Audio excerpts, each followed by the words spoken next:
પશુ માલિકો ચેતી જજો, જાહેર રોડ પર રખડતા ઢોર મૂકનાર સામે કાર્યવાહી। મનપાએ 3 પશુ માલિક સામે ફરિયાદ દાખલ કરાવી છે।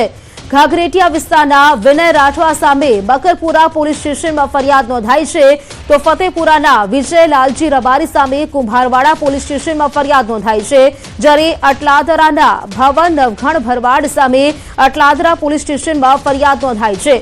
રખડતા ઢોરના કારણે અવારનવાર અકસ્માતો થતા હોવાથી પોલીસ ફરિયાદ નોંધાઈ છે।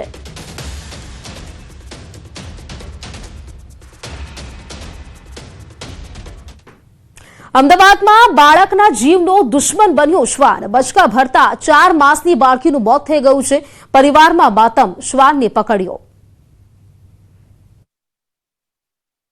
સોસાયટીમાં પાલતુ શ્વાનને સાચવીને રાખજો અને તમારા બાળકને પણ સોસાયટીમાં શ્વાનથી દૂર રાખજો। અમદાવાદના હાથીજણમાં હચમચાવી નાખનારી ઘટના બની। એક પાલતુ શ્વાન બાળકી માટે દુશ્મન બન્યો। અમદાવાદ શહેરના હાથીજણ સર્કલ પાસે આવેલી રાધે રેસીડેન્સીમાં પાલતુ રોટવીલર શ્વાને 4 મહિનાની બાળકી અને તેની સાથે રહેલા તેની માસી પર હુમલો કરી દેતા બાળકીનું મોત નીપજ્યું છે, જ્યારે માસીને ઈજા પહોંચતા સારવાર માટે ખસેડવામાં આવ્યા। સોસાયટીના પાર્કિંગમાં બનેલી આ હચમચાવી નાખનારી ઘટના સીસીટીવીમાં કેદ થઈ। દ્રશ્યોમાં જોઈ શકાય છે કે રાતના સમયે વિપુલ ડાભીની 4 મહિના અને 17 દિવસની ઋષિકા નામની બાળકીને લઈને માસી આંટો મારવા નીકળે છે। આ દરમિયાન ફ્લેટમાં રહેતી યુવતી તેની સાથે પાલતુ રોટવીલર બ્રીડનું શ્વાન લઈને નીચે આવે છે। તે ફોનમાં વાત કરી રહી છે ત્યારે બાળકોને જોઈ શ્વાન ભસવા લાગે છે અને તેના પર હુમલો કરવા દોડે છે અને શ્વાન હાથમાંથી છટકી ગયું અને બાળકી તથા તેની માસી પર હુમલો કરે છે। બાળકી નીચે પડી જાય છે અને નાસભાગ મચી જાય છે। શ્વાન બાળકીને ફાડી ખાય છે, જે બાદ લોકોના ટોળા એકત્ર થઈ જાય છે અને હોસ્પિટલે ખસેડે છે। બાળકીનું મોત થઈ જાય છે। આ અંગે સોસાયટીના રહીશોમાં પણ રોષ જોવા મળ્યો। પરિવારજનો વિવેકાનંદ પોલીસ સ્ટેશને પહોંચ્યા અને શ્વાનના માલિક સામે કડક પગલાં લેવાની માંગ કરી। બાળકી પર જે શ્વાને હુમલો કર્યો હતો તે શ્વાનનું એએમસીમાં રજીસ્ટ્રેશન પણ કરાવાયું ન હોવાનું સામે આવ્યું। સોસાયટીમાં આ લગભગ 3-4 વાર આવો બનાવ બની ચૂક્યો છે। બીજી વાર પરિવારજનોની ફરિયાદ બાદ પોલીસે કાર્યવાહી શરૂ કરી। બાળકીની લાશને જમીનમાંથી બહાર કાઢવામાં આવશે। બાળકીના મોતનું કારણ જાણવા પીએમ કરવામાં આવશે। પીએમ રિપોર્ટ બાદ ફરિયાદ દેવાની કાર્યવાહી થશે। શ્વાન માલિક દિલીપ પટેલ સામે નોંધાશે ગુનો, તો એએમસીની ટીમ પણ વિવેકાનંદ નગર પોલીસ સ્ટેશને પહોંચી। તો આ તરફ લુણાવાડામાં 2 આખલા બાખડ્યા, રોડ પર મચી નાસભાગ।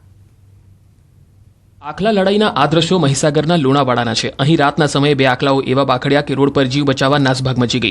ઘાટી વિસ્તારમાં રાતના સમયે 2 આખલાઓ સામસામે આવી ગયા। રહેણાંક વિસ્તારમાં બંને વચ્ચે લડાઈ થઈ। આખલા યુદ્ધ એવું જામ્યું કે તેની આડે જે આવ્યું તે બધું જ ગયું। 2-3 વાહનોનો બુકડો બોલાવી દીધો। પાર્ક કરેલા વાહનો પર આખલા ચડી જતા ભારે નુકસાન થયું। બીજી તરફ બાઇક પાસે ઉભેલા 2 વ્યક્તિ જીવ બચાવવા દોડ્યા હતા। 2 લોકોના જીવ માંડ માંડ બચ્યા। ઘાટીથી માંડવી તરફ જતા માર્ગ ઉપર આખલાઓના યુદ્ધને લઈ અને પસાર થતા વાહન ચાલકોના જીવ પણ તાળવે ચોંટ્યા। તો બનાસકાંઠાના થરાદના મુખ્ય બજારમાં મહાવીર કોમ્પ્લેક્સમાં સિલાઈ કામ કરતા યુવક પર હુમલો કરવામાં આવ્યો છે।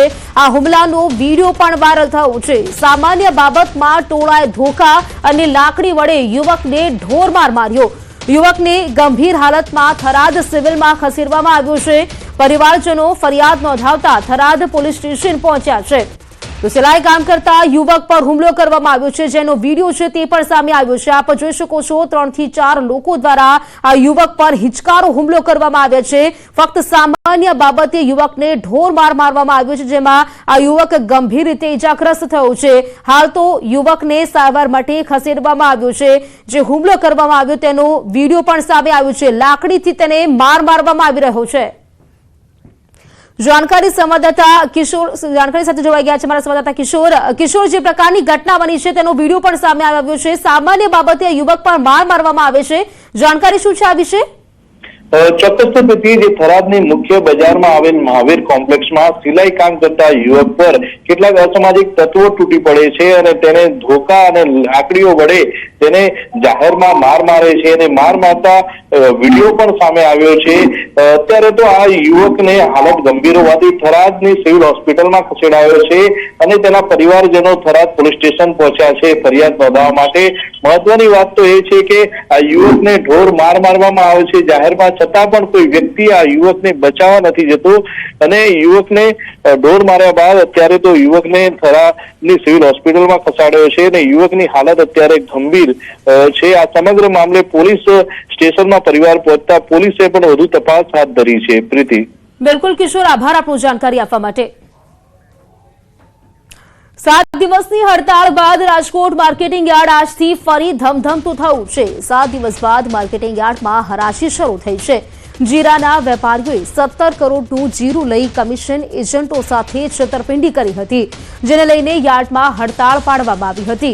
ગતરોજ રાજકોટ માર્કેટિંગ યાર્ડ ખાતે વેપારીઓ અને યાર્ડના સત્તાધીશોની બેઠક મળી હતી. બેડી માર્કેટિંગ યાર્ડના ચેરમેન જયેશ બોઘરાએ કમિશન એજન્ટોને ખાતરી આપી. જીરાના વેપારી એજન્ટોને નાણાં ચૂકવી દેશે તેવી ખાતરી આપી હતી.